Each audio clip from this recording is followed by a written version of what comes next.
Pour aborder le routage statique, le plus simple est de configurer un routeur et d'examiner, de manipuler, de modifier les tables de routage.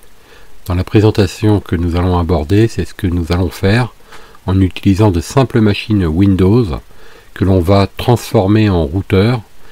Nous allons réaliser en fait une interconnexion de deux réseaux très simple et on va pouvoir examiner le fonctionnement.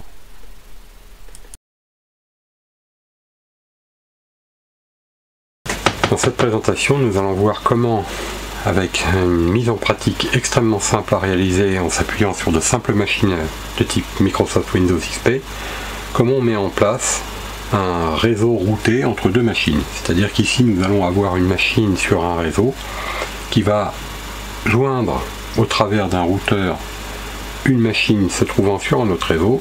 Cette machine-là sera un simple Windows XP, celle-là également, et cette machine-là, on va également la réaliser avec un Windows XP.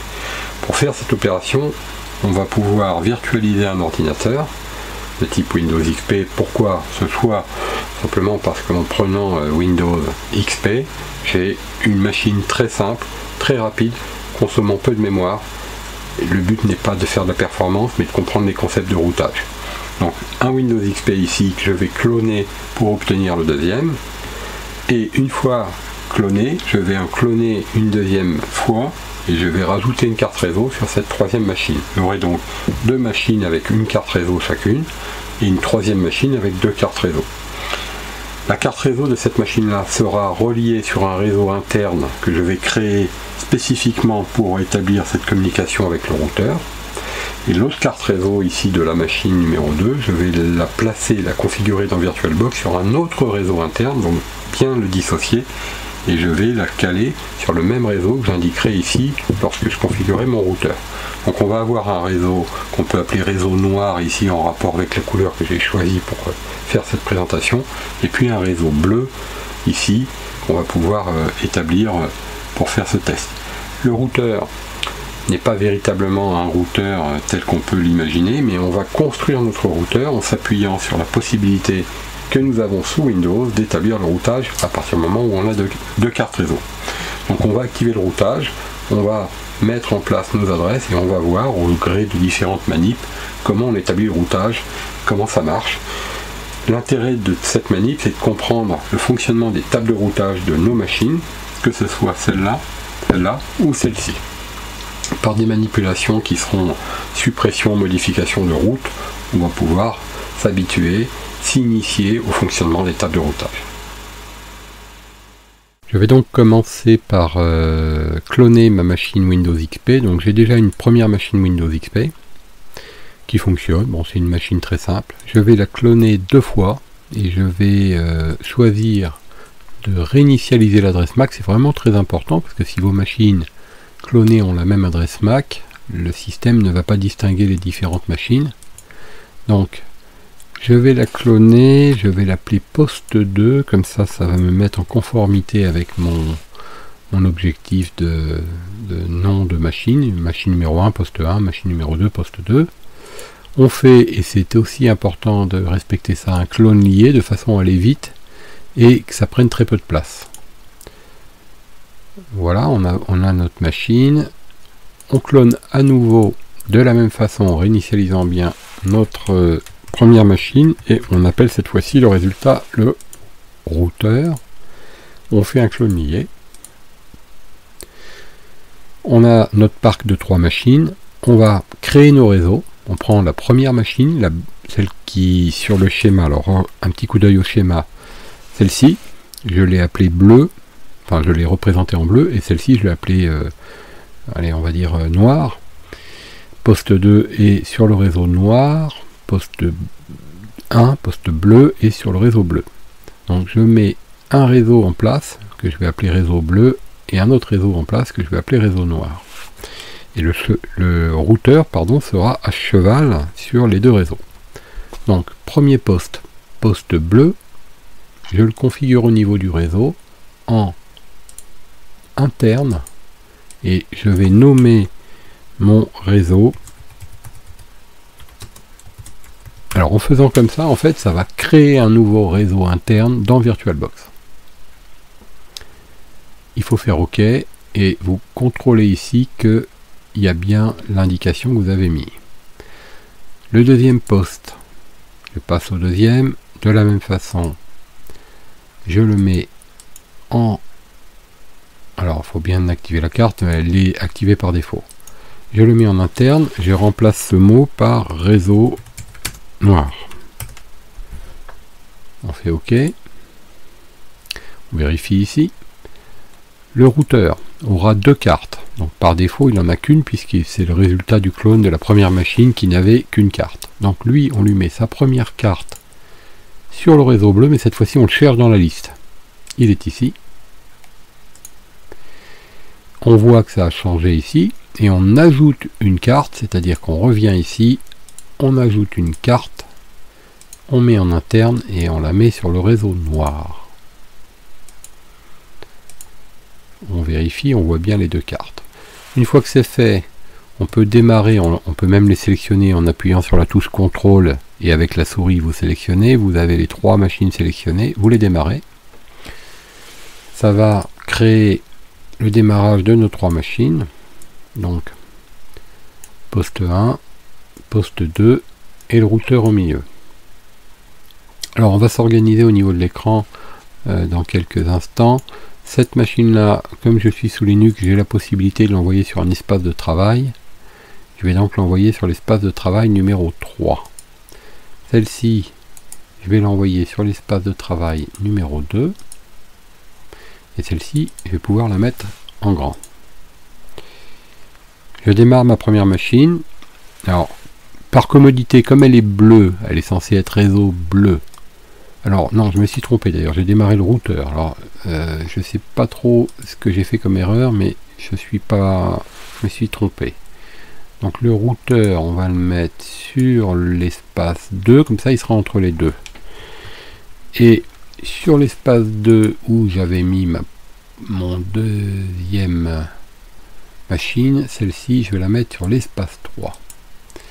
Voilà, alors j'ai aussi mon schéma ici que je reprendrai tout à l'heure.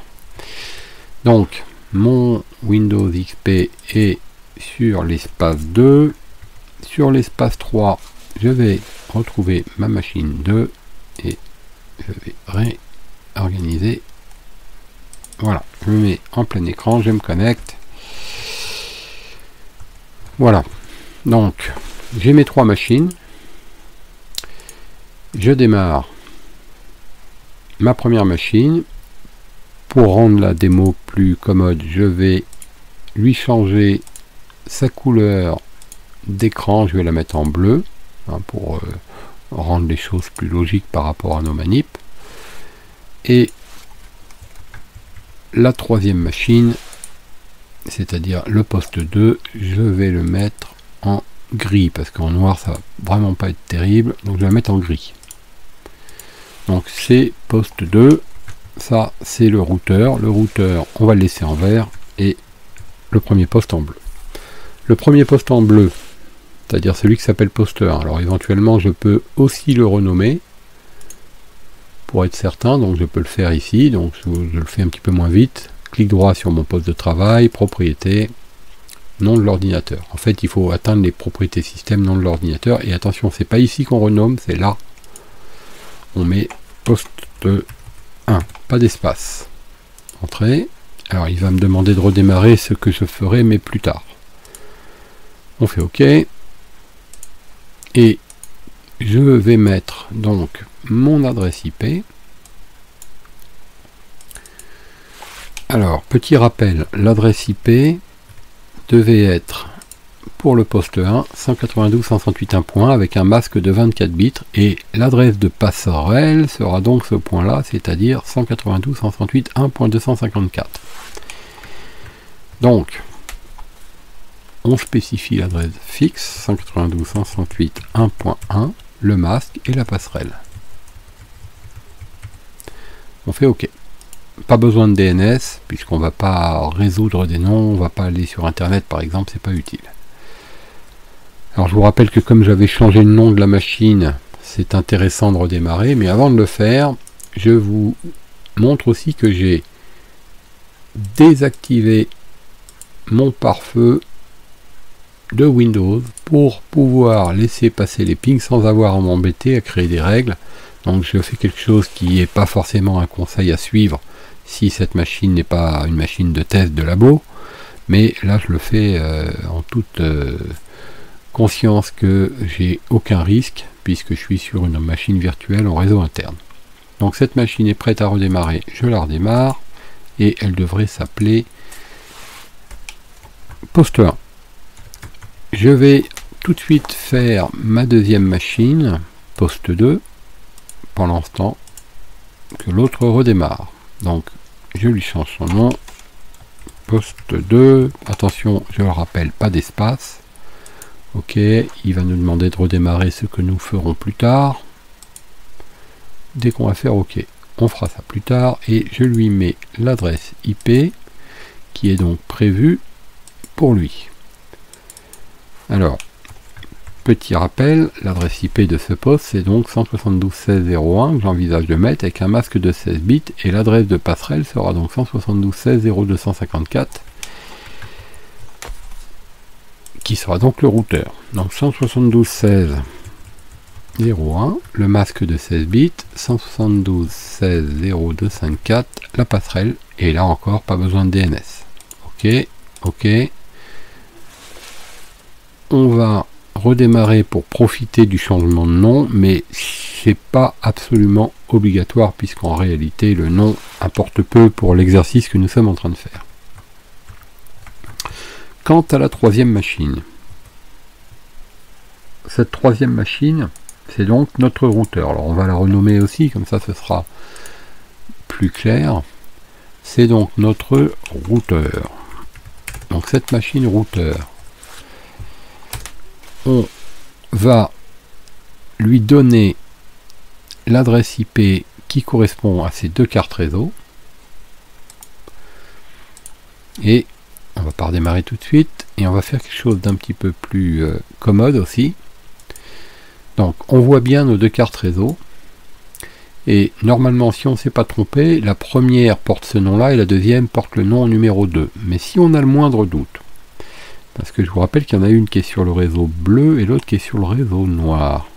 On vient dans VirtualBox. Alors, soit ici, mais soit par le menu général, le but est de venir dans la config réseau de notre routeur.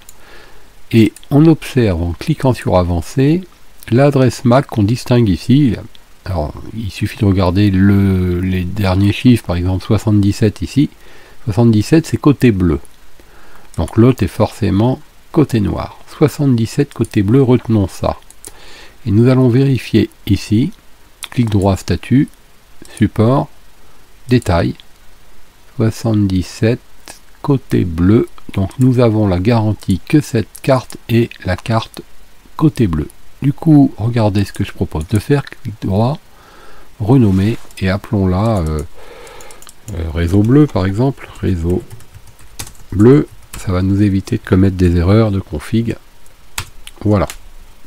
Du coup, l'autre, on la renomme réseau noir. Alors, ça change pas grand-chose, c'est juste un nom. Mais au moins, pour nous, il est plus clair. Le bleu d'un côté, réseau bleu, c'est le nom que j'ai donné à cette carte que je vous montre ici. Et réseau noir, c'est le nom que j'ai donné à cette carte. Donc, c'est un moyen simple, mais efficace. Ensuite, propriété. Sur la réseau bleu, donc nous faisons bien attention sur la réseau bleu, nous activons l'adresse IP donc qui doit être celle-ci et qui va permettre de communiquer avec cette machine bleue. Et sur l'autre carte, nous activerons cette carte avec cette adresse qui permettra donc de communiquer avec celle-ci. Donc c'est facile, 192.168.1.254, pas besoin de passerelle par défaut, puisqu'il n'y a pas d'autres routeurs sur le schéma, donc là, il n'y a pas besoin d'indiquer une passerelle à cette machine. Alors vous voyez qu'elle réfléchit, elle ne me rend pas la main tout de suite, c'est bon signe. Mais en même temps, si elle ne me rend pas la main au bout de quelques minutes, c'est mauvais signe. Là, ça me semble correct pour l'instant, il n'y a pas de lieu de s'affoler. Elle fait des tests. Dès qu'on a la main, on cliquera sur réseau noir et on configurera l'adresse 172.16.0.254. Ça dure un petit peu longtemps quand même. Alors dans l'intervalle, on peut, et on va démarrer un mode commande. Ça va nous permettre en fait de vérifier déjà notre carte réseau bleue qui est correcte, notre carte réseau noire qui n'est pas encore configurée, mais vous voyez qu'ici elle est malgré tout configurée avec une adresse IP. Cette adresse IP est une adresse obtenue par le procédé d'auto-configuration d'adresse IP privée qui s'appelle APIPA. Donc nous, pour l'instant, ça ne nous intéresse pas de conserver ça. On va donc lui mettre son adresse, c'est-à-dire celle-ci, 172.16.0.254. Donc, deuxième carte réseau, la noire, 172.16.0.254. Le masque, et pas de passerelle, et pas de DNS, puisqu'on ne va pas avoir besoin de résoudre des noms. On fait OK. On attend. Là, on voit qu'il y a un petit message, on ne s'affole pas, c'est tout à fait normal. Pour l'instant. On n'a pas redémarré notre machine. En fait, elle conserve le nom qu'elle avait avant. Du coup, ça crée un conflit de nom. On refait un ipconfig si on veut être tranquille au niveau de notre contrôle. Et on doit vérifier qu'on a bien, pour les bleus, l'adresse qui est prévue. Pour les noirs, l'adresse qui est prévue. Alors, on va redémarrer parce que on a changé de nom. Alors, je dis qu'on redémarre, mais en réalité, je ne vais pas le faire tout de suite. Je vais vous expliquer pourquoi. Cette machine est un Windows XP, mais dans mon schéma, c'est également le routeur. Donc, pour que cette machine devienne un routeur, il faut que j'active le routage sur cette partie-là. Et c'est pas naturellement fait par défaut, puisque c'est pas prévu pour. Donc comment fait-on? Démarrer. Et nous lançons le programme qui s'appelle Registry Editor. Regedit ici.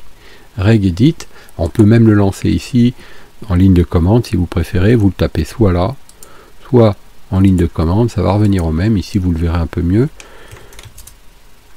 Regedit, en un seul mot. Regedit. Reg comme registry, edit comme editor. Quand vous l'ouvrez, vous ouvrez le registre, ce qu'on appelle le registre. Alors vous faites bien attention d'aller dans développer HK Local Machine, donc vous cliquez sur le plus, ensuite vous cherchez ici le système que vous développez et le current control set que vous développez à nouveau. Ici vous êtes dans contrôle enum hardware, etc. Vous cliquez sur service. Comme vous pouvez voir, il y a un paquet de choses. Vous cherchez TCP/IP. C'est classé par ordre alphabétique, donc vous faites défiler jusqu'au T et vous faites bien attention de ne pas vous tromper. TCP/IP que vous développez à nouveau. Alors vous organisez vos fenêtres, il est possible d'élargir ici pour mieux y voir.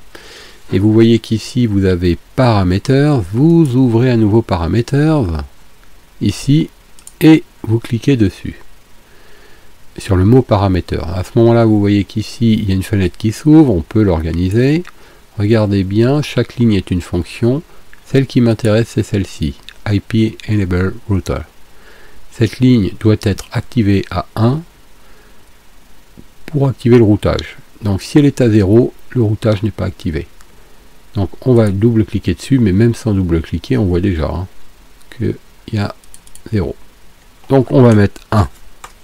C'est du binaire, ou enfin c'est de l'hexadécimal ou du décimal, mais il ne faut pas mettre une valeur supérieure à 1. Donc c'est soit 0, soit 1. On passe de 0 à 1. Voilà. Une fois que c'est fait, il n'y a pas de procédure de sauvegarde, c'est du temps réel. Vous faites fichier, quitter. Et vous redémarrez votre machine comme vous en avez l'habitude. Et à ce moment-là, vous aurez fabriqué un routeur avec Windows XP. Voilà, donc pendant que la machine redémarre, je vais revenir sur la première. Je vais contrôler que mes paramètres sont corrects. C'est pas mal. Je vais aller sur la deuxième, la machine qu'on avait appelée poste 2. Je vais contrôler que mes paramètres sont corrects. Ça me paraît pas mal. Et on va aller sur le routeur qui lui aussi a démarré. Et là aussi, on contrôle nos paramètres. 172.16.0.254, 192.138, 1.254. Donc voilà, nous avons préparé nos machines, notre architecture ici est complète. La prochaine étape, ça va être de faire nos premiers tests, c'est-à-dire qu'on va, et en tout cas c'est ce que je vous conseille, envoyer des pings de bout en bout. Alors bout en bout ne veut pas dire d'extrémité à extrémité, mais au contraire de proche en proche, c'est-à-dire de lui vers lui. Ensuite j'irai ici, je pingerai lui. Si ça marche, je pourrais aller là par exemple, pinguer l'autre, mais enfin bon, ça c'est un peu superflu, parce que si vous arrivez à faire un aller-retour ici, ça veut dire que lui il peut atteindre ce poste. Donc après, il suffira de faire le test global. Si ça fonctionne, ça veut dire que toute notre opération aura été bien réalisée. Et après, on va voir, on va casser la table de routage, enfin, on va s'amuser un petit peu avec tout ça dans la suite de la présentation. Donc pour l'instant, mettez en place toute cette architecture, prenez le temps qu'il faut pour faire les tests et les contrôles. Les contrôles, notamment, c'est en ligne de commande que je préfère les faire, c'est plus facile à voir. Donc première machine, deuxième machine, et le routeur, si vous voulez, vous vérifiez aussi avec votre ligne de commande que tout est correct. Voilà. La prochaine étape, donc, ça va être de faire la première vérification de ping.